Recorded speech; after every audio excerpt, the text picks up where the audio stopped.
ବିଜେଡିର ନିର୍ବାଚନ ବିପର୍ଯ୍ୟୟ ପରେ ଭିକେ ପାଣ୍ଡିଆନକୁ ଯେତେବେଳେ ନେଇକି ତୁମ୍ବି ତୋଫାନ ହେଇଥିଲା ସେତେବେଳେ ସେ ଘୋଷଣା କରିଥିଲେ ଯେ ରାଜନୀତିରୁ ସନ୍ନ୍ୟାସ ନେଉଛନ୍ତି। କିନ୍ତୁ ଆଜିର ଦିନରେ ଯଦି ଦେଖିବା ବିଜେଡି ରାଜନୀତିରେ ପାଣ୍ଡିଆନ ପୂର୍ବଠାରୁ ଆହୁରି ଅଧିକ ସକ୍ରିୟ ଅଛନ୍ତି ଏବଂ ତାର ଅନେକ ନଜିର ମଧ୍ୟ ଆମେ ଦେଖିବାକୁ ପାଉଛୁ। ସଦ୍ୟତମ ନଜିର ହେଲା ତାଙ୍କର ଗୋଟେ ଫାଷ୍ଟ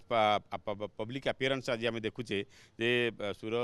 ରାଉତରାଙ୍କ ପୁଅ ଯିଏକି ସଦ୍ୟ ବିବାହ କରିଛନ୍ତି ମନ୍ମଥ ରାଉତରା सी जाइछन्ति नवीन निवास को नवीन पट्टनायक को देखा करछन्ति एवं पांडियान सहित देखा करिकी आशीर्वाद नवा सह फोटो आसी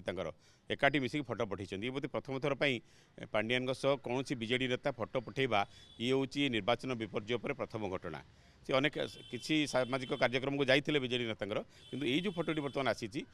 खोलाखोली गोटे स्पष्ट संकेत मिलूँ जे पांडियान धीरे धीरे जी कि भितर रही कम करपर्यंत आउ थे पदा को आसपा चाहूँगी तेणु ये गोटे गोटे माध्यम तेणु ये कथार जिते से सन्यास नवा कथा जिते घोषणा करते बीजेडी नेता माने प्रकारांतरे अनेक कथा कहते एक कथा अति स्पष्ट हो जाए बीजेडी राजनीति में निर्वाचन पूर्व जो दबदबा था निर्वाचन पर से दबदबा अच्छी किंतु अन्य पक्षरे बीजेडी अनेक नेता को पसंद करूना तेणु ये जो पब्लिक अपीयरेंस माध्यम पांडियान आउ थे पदा को आसवा चाहते पूरापूरी दलर लगाम धरिकी पुणी जो स्थिति रे थिले से स्थिति की फेरवा चाहते यहाँ दलपाई निश्चित भाव में आगामी दिन में गोटे बड़ बुमेरांग हम और एक विस्फोरक स्थिति आड़ को बीजेडी को टाणी नब कारण बीजेडी भितर गोटे पुंजीभूत असंतोष लगी रही पांडियान को लेकिन जदिओ मूलरू किसी नेता कहवाक आरंभ करते परवर्ती समय से पार्टी बंद हो जाता जो निजे नवीन पट्टनायक सुरक्षा आसते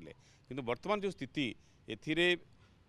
जिते पांडियान धीरे धीरे पदा को आसवा चाहूँगी चेष्टा करुँच परिस्थिति बीजेडी नेता मैंने समस्ते चुप रे से संभावना देखा जाऊ नहीं एवं दल को यहाँ गोटे विपर्यय आड़ को टाणी नब और विस्फोरक स्थिति दल भितर सृष्टि कर।